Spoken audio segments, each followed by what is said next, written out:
Our Violent Ends, Chapter 24. In a factory in the east of the city, on a dreary Thursday afternoon, the machines go quiet at once. The foreman lifts his head from his desk, dazed and sleep-fogged, a thin trail of drool smeared across his chin. He wipes at his face and looks around, finding no workers before him, only their crowded tables and their materials laid out in a mess, strewn onto the floor. "What is this?" he muttered under his breath. "Their deadline is tight. Don't the workers know? If they cannot deliver their materials within the week, the big bosses at the top will be angry." Oh, but the workers care not about such matters. The foreman turns around and with a start finds them standing behind him, armed and at the ready. One slash, that's all it takes.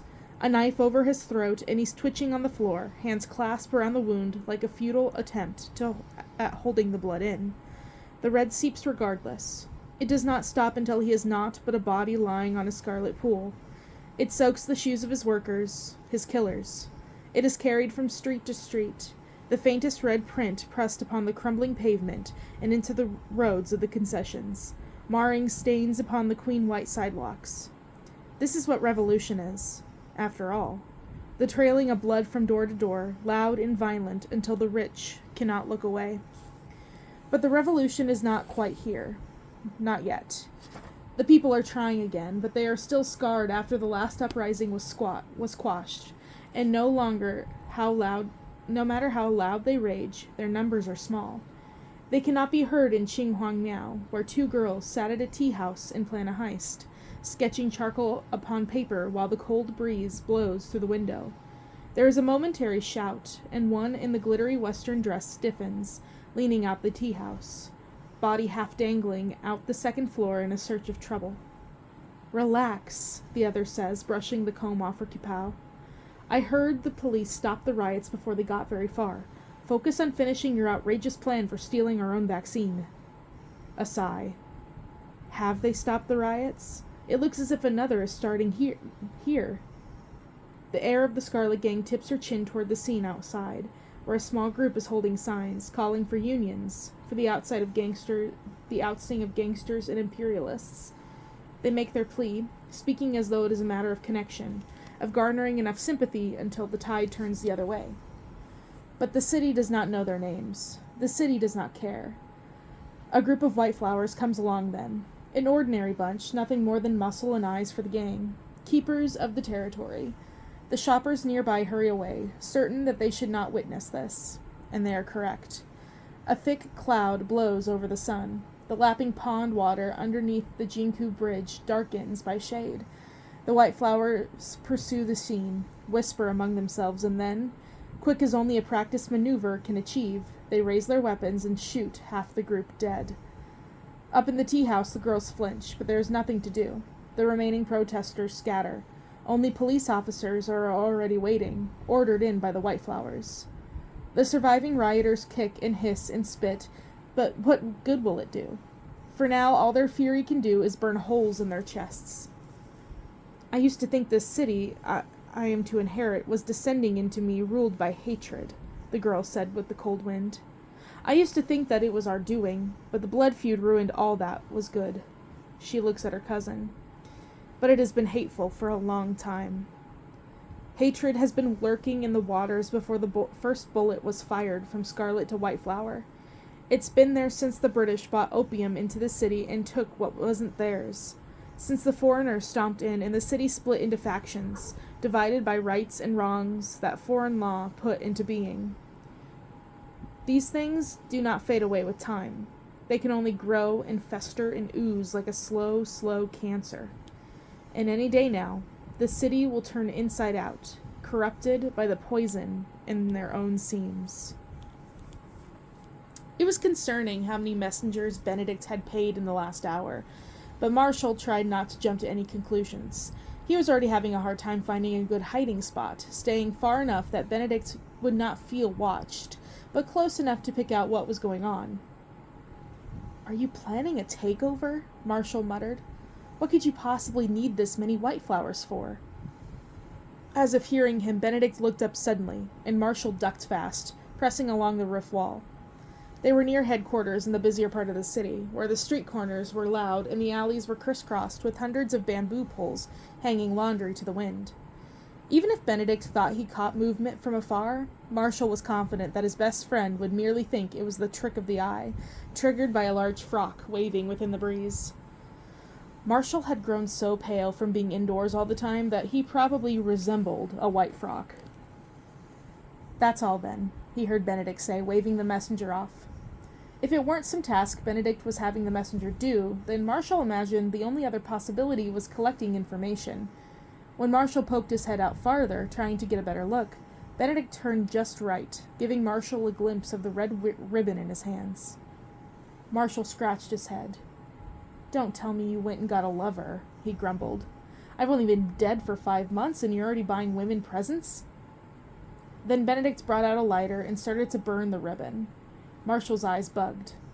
Oh, never mind." His confusion only grew as Benedict dropped the ribbon and let it burn, leaving the alley for the direction of home. Marshall didn't follow. That would be too risky. But he did sit there for a while longer, watching the last of the ribbon turn to ash. His brow furrowed. The answer for what was going on with Benedict didn't seem to be emerging any time soon, so he dusted himself off and climbed down the roof, making his way back to the safe house. He had plenty to help his disguise. A coat, a hat, even a covering over his face, feigning sickness. Marshall had almost reached the building when a host of shouting echoed from the end of the street, and his head jerked up, searching for the sound.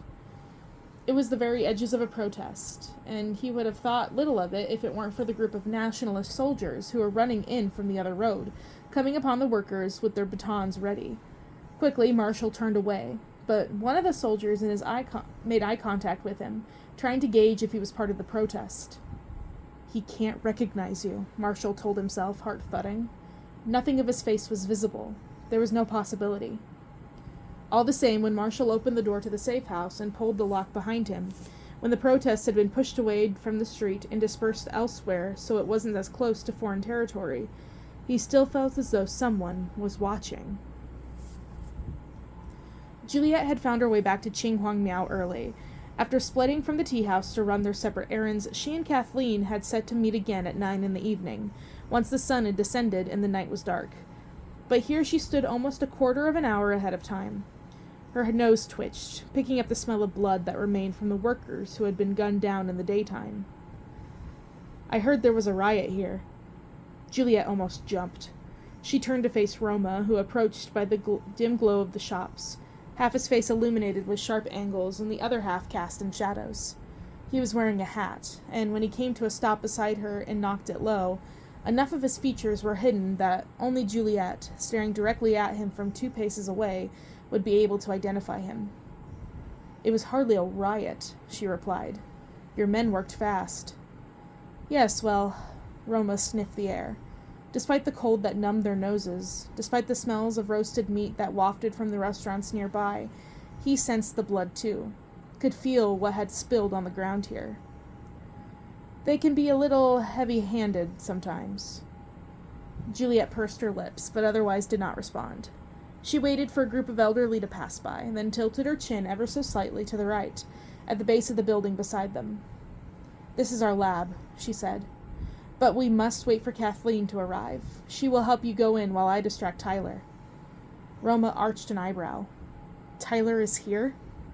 "He's been living here." Juliet pointed up to the windows that were above ground.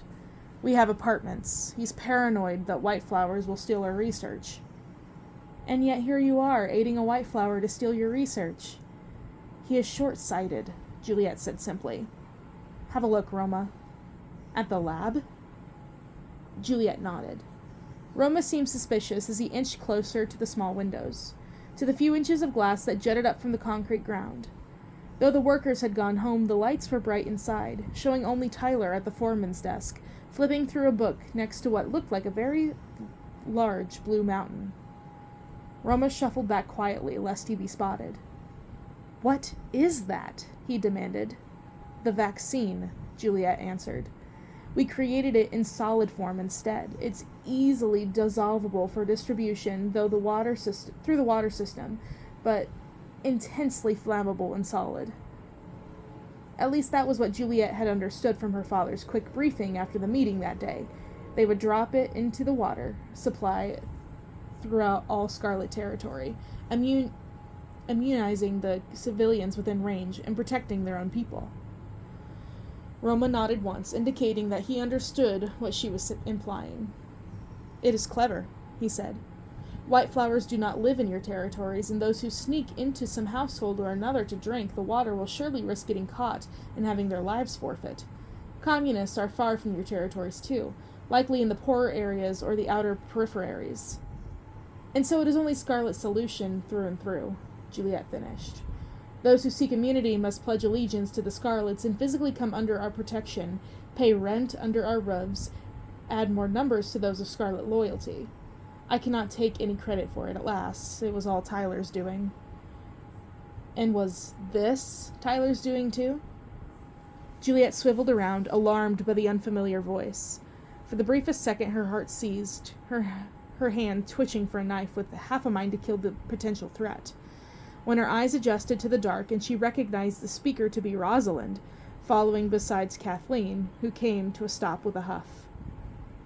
"I did not invite her," Kathleen reported, adjusting her sleeve and giving Roma a polite nod.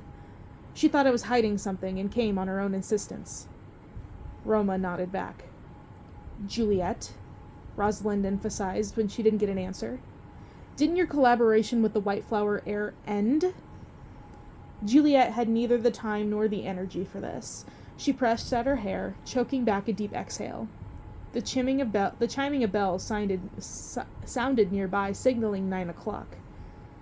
"I'm working with him willingly." "Willingly?" Rosalind's echo trailed off, the confusion and absolute disbelief in her expression deepening. Her eyes flicked from Juliet to Roma, then back again, and Juliet resisted the urge to flinch, knowing that her cousin could not possibly see what Juliet was afraid she might see. "You're openly colluding with the enemy. You have a straight shot right now, through his head." Rosalind spoke as if Roma weren't standing right there, listening to her plot his death. "Just trust me on this," Juliet tried to sound reasonable. "There is an incredible amount of difference between killing an enemy too soon and killing him when the time is right. This isn't a good time." Rosalind took a step back. "It always comes to this," she said softly.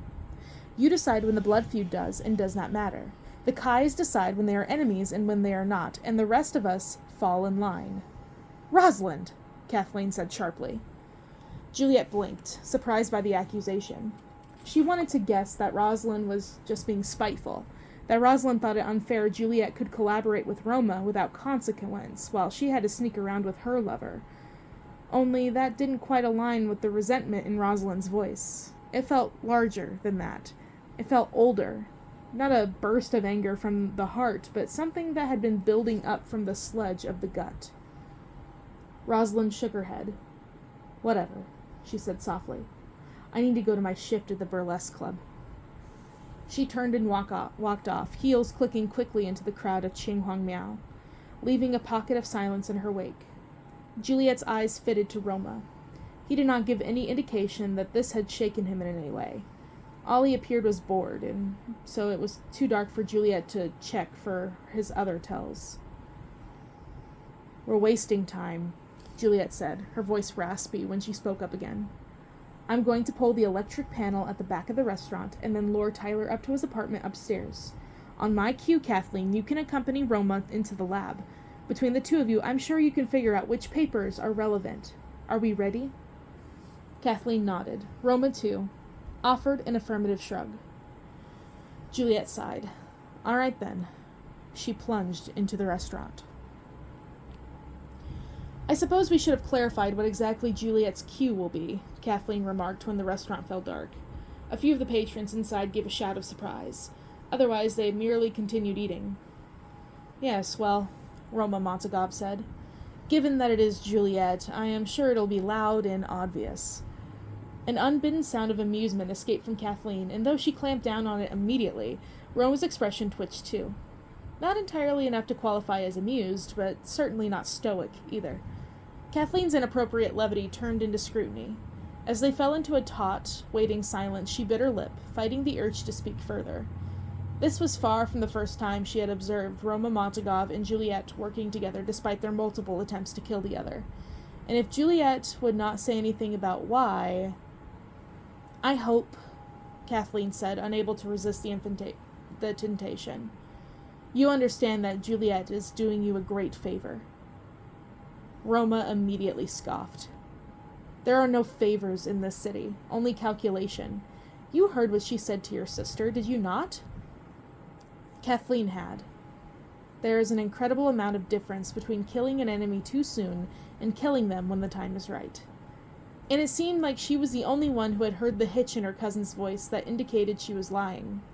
How strange it was, both that Roma Montagov seemed angered by Juliet's intent to destroy him, and that Kathleen could see Juliet didn't intend to at all. "She is saying what she thinks Rosalind wants to hear." Roma frowned. "I do doubt that." Kathleen tilted her head. "Why?" This time, Roma really did laugh. It was a disbelieving sound, like Kathleen had asked him if it were possible to breathe without air. "Miss Lang," he said, his voice still soaked with incredulity. "In case you forgot, Juliet and I are both blood-sworn enemies. You and I, too, are blood-sworn enemies." Kathleen looked at her shoes. They were getting dusty, picking up the weird bits and pieces always littered about the sidewalks. "I do not forget," she said quietly. She bent down to wipe at the strap across her heel. "I used to think this feud could be stopped if both gangs could just understand each other. I used to draw so many plans to send to Juliet when she was in America. So many things we could say, we could propose, we could put into effect, so the White Flowers could see that we were people who didn't deserve to die." She straightened up. There was still no cue from Juliet, only a dark foreboding building rumbling with confusion as some of the restaurant patrons wandered outside. Roma lowered his hat to avoid recognition, but he was listening.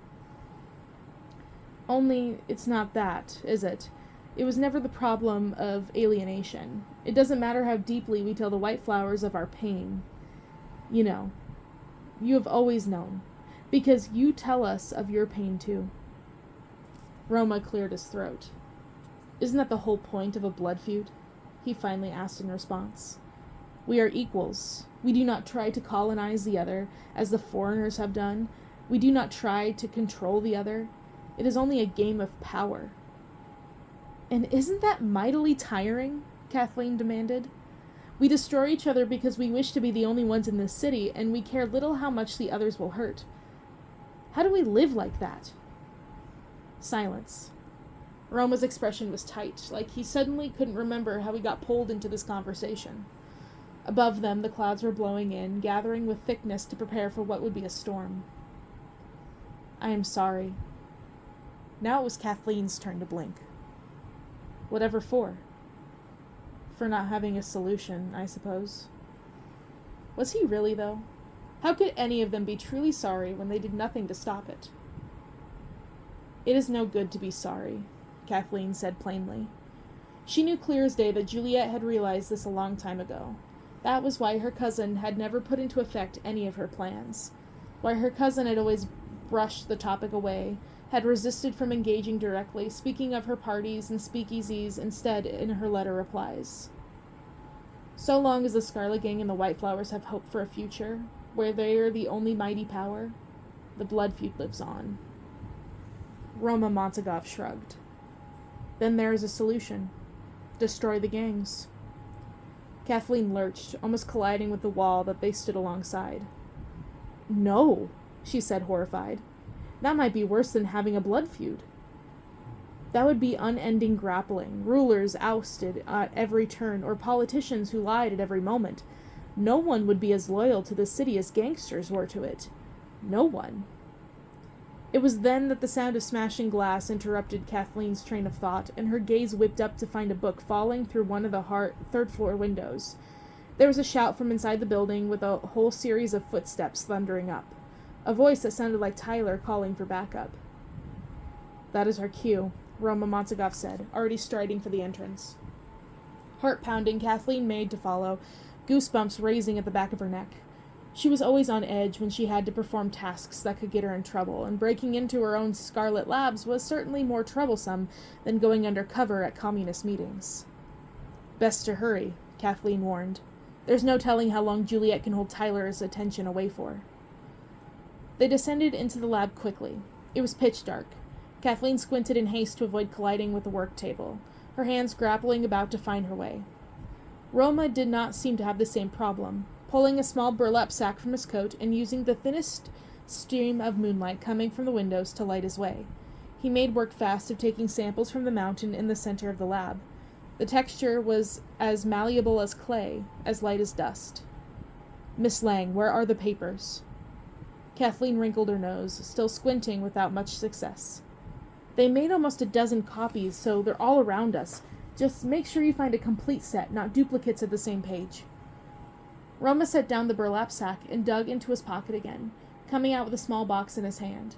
Kathleen didn't register what he was doing until there was a whoosh sound and a flame burst to life between his fingers, eating up the matchstick. "Are you mad?" Kathleen hissed. "Put that out! The vaccine is flammable!" With a grimace, Roma pinched the match out. "No fuss," he said. He reached for a stack of papers right alongside him. "I think I've got it." Kathleen huffed, wiping a thin sheen of sweat from her forehead. She had one job, to watch him, and this place had almost gone up in flames. Above them there came the rumbling of more footsteps. The sound of glass shattering again echoed inside the building. And then, almost scaring the life out of Kathleen, a fast tapping came to the windows of the lab. With her gaze whipped to the moonlight, she found Juliet gesturing frantically for them to hurry. "You have everything?" Kathleen asked Roma. Roma gestured to the materials in his hand. "Thank you for aiding a White Flower break-in, Miss Lang."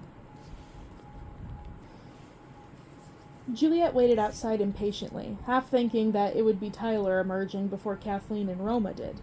The timing could have ruined the whole scheme. All it would take was Tyler freeing himself from the bonds that she had secured over him, bonds that she had secured rather hastily after attacking him from behind with a bag over his head. Time had been of the essence. It was more important for her to get out than it was to keep him tied down all night. At last, Kathleen and Roma emerged from the restaurant, stepping back into the busyness of Qinhuang Miao. At the same moment, there was a shout from above, loud because of the broken window. A few late-night strollers glanced up but did not pause, paying no heed to the strange events that occurred at these places. A bang. Tyler had freed himself. "I will try to keep him distracted," Kathleen said, already moving back to the direction of the restaurant. "Both of you, go." They didn't need more prompting. Side by side, Roma and Juliet kept it at a steady, non-suspicious pace until Tyler burst out from the building, bellowing into the night and asking for the intruder to show himself. By then, enough time had passed that they had faded into the crowd and could pick up speed. Though there weren't as many people here at the night as in the day, it was enough cover to blend in and step into the alleyway out of Tyler's sight utterly. "Come on," Juliet whispered, forging ahead. The alley walls loomed alongside them, tall and foreboding. "Remember your bargain, Roma. Find me the Frenchman." "I will work as fast as I can," Roma said from behind her. "I promise that—" Oof!